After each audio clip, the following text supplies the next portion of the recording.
ওই আমার রসুল বিনা কেউ দিবে না জান্নাতের তরি।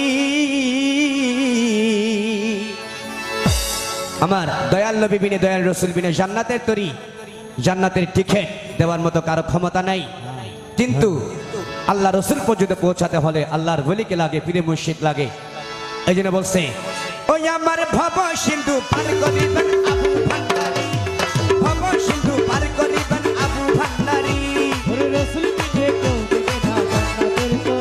আমার রসুল বিনা কেউ দিবে না জান্নাতের তরি, ভব সিন্ধু পার করিবেন